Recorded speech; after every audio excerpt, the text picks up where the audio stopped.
واخيرا كيبقى لنا اخر سؤال هو اللي دار عليه الفيديو كامل، واللي هو شنو هو افضل وقت للمراجعه في رمضان. صراحه في رمضان عندكم زوج ديال الاوقات ملائمين للمراجعه اللي تقدروا تراجعوا فيهم وانتم مرتاحين وكيعطيو نتيجه مزيانه بزاف. الوغ التوقيت الاول واللي هو بعد صلاه التراويح، يعني من بعد ما غادي تكون فطرتي هضمتي داكشي اللي كليتي وصليتي وارتحيتي وخديتي الوقت الكافي ديالك للراحه، اولا من بعد العشرة ديال الليل مباشره، لانه كاينين اللي ما كيطلعوش التراويح. المهم من بعد من العشرة ديال الليل مباشره غادي تبدا كتراجع في واحد الماده معينه اللي ديجا اختاريتيها اترافير هذوك لي كريتير اللي ديجا تكلمنا عليهم في الفقره السابقه. المهم غتبدا تراجع في واحد الماده معينه من العشرة ديال الليل حتى ل 12 ديال الليل وغادي تحبس. هنا غادي تحبس في حاله ما اذا كنتي باغي تنعس باش تفيق للسحور.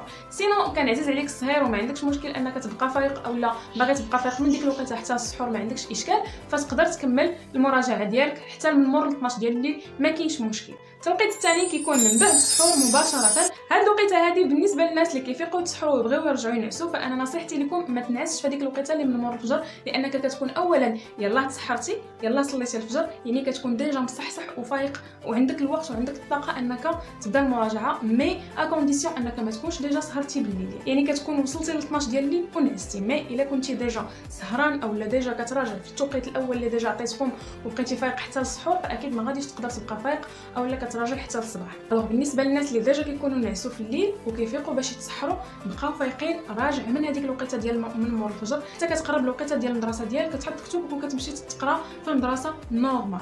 وكاين واحد لوكا اكسبسيونيل بالنسبه للويكاند، بطبيعه الحال ما كتكونوش كتقراو السبت والحد، فاكيد تقدروا تبقاو فايقين من الوقيته ديال مور السحور حتى ل7 اولا 8 ديال الصباح، ومن موراها كتحط كتبك وكتمشي تنعس كترتاح، يعني ديك الوقيته ديال المدرسه ما غاديش تكون، غادي تمشي تنعس ترتاح حتى للظهر، ومن موراها تقدر تفيق مع الظهر وتعاود تصاوب واحد التمرين اولا تراجع واحد الماده ولا دير غير واحد المراجعه خفيفه لشي حاجه ولا تصاوب واحد ليكزامان اولا اي حاجه. المهم من مورا الظهر اكيد غتكونوا يلاه فايقين، ما عندكمش بزاف ديال الطاقه. هذه ان كا اكسبسيونيل بالنسبه للويكاند. سينو الا كنتو ديجا كتقراو كيف قلت لك راه من مور الفجر يعني اولا من مور السحور حتى الوقيته اللي كتقرب فيها تمشي للمدرسه، كتحط كتب وكتمشي للمدرسه عادي.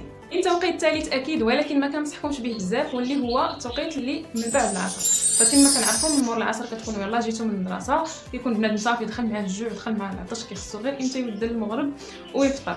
فهذيك الوقيته ممكن انكم تراجعوا فيها الا كنتم مازال عندكم شويه ديال الطاقه ولا كتحسوا براسكم قادرين، ولا ديروا شي حاجه غير خفيفه، شي تمرين اولا شي حاجه اللي بسيطه ولا قرا شي حاجه غير بعينيك. سينو ما كنتيش باغي تراجع، عندك كامل الحق وعندك كامل العذر، تقدر ما تراجعش، دير غير شي حاجه تفرج شي حاجه كتعجبك اولا قرا القران اولا عاون غير موالين الدار في الكوزينه على شي. اكيد ما تنساوش تخليو لي تحت في التعاليق شنو هو الوقت اللي كيبان لكم ملائم لكم اولا اللي غادي تختاروه للمراجعه ديالكم طيله هذا الشهر هذا. ولا صوتوا دي بروغرام خاصين بكم اكيد ما تنساوش تشاركوا معايا التطبيقات ديالكم في الانستغرام